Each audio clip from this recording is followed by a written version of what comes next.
The Spanish-American War concludes. After the United States captured the Philippine Islands from Spain, the scene shifted to the Caribbean.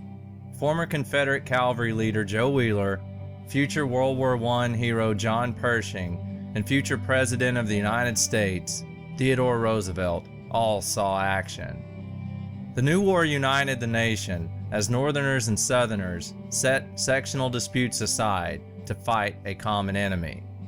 From the time the first U.S. troops landed in Cuba, the rout was on. Spanish troops were swept across the island to their strongest position, atop tall hills near Santiago Bay.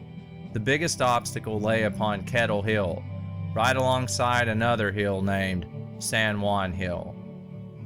Joe Wheeler caught the fever, and the task of leading the final charge fell on the untested shoulders of a little-known figure named Theodore Roosevelt. He led a group of men known as the Rough Riders up the side of San Juan Hill to assault the Spanish position.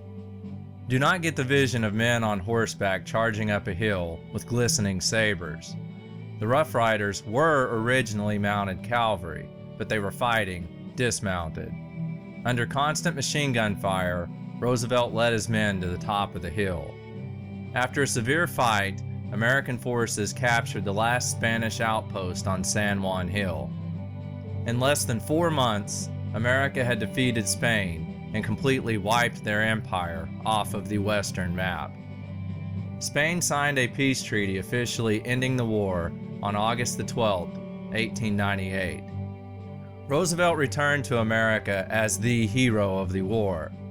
Because of his heroism on Kettle and San Juan Hills, he was nominated for the Congressional Medal of Honor.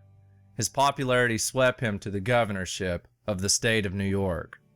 Like Dewey before him, Roosevelt memorabilia filled shop windows all across the country. One of the more popular items was a cuddly stuffed animal wearing a bandana and glasses. People began calling it the teddy bear.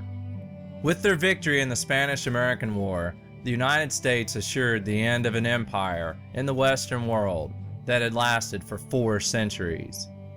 U.S. losses in the conflict in Cuba were 379 men killed in combat, while 5,000 others died from disease.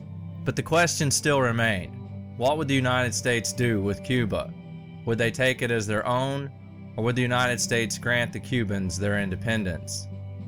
After heated debate, the United States took Guam and the Philippines, while granting Cuba its independence. Guam is still a territory today. The Philippines were granted their independence in 1946. U.S. troops were not withdrawn from Cuba until 1902, when the island nation fully accepted the terms of the Platt Amendment. This amendment protected U.S. interest in post-war Cuba. It disallowed any foreign intervention on the island nation and gave the United States control of Cuba's market. The Cubans were also forced to lease land to the United States for mining and the establishment of several naval bases, such as the one in Guantanamo Bay. Other territorial gains made in the post-Civil War era included the United States Secretary of State William Seward buying Alaska from Russia for 2 cents an acre. There's more gold and oil and minerals and lumber in Alaska than anyone can possibly imagine. The United States bought it for 2 cents an acre. The United States also annexed Hawaii in 1898 and took control of the island from Queen Liliuokalini.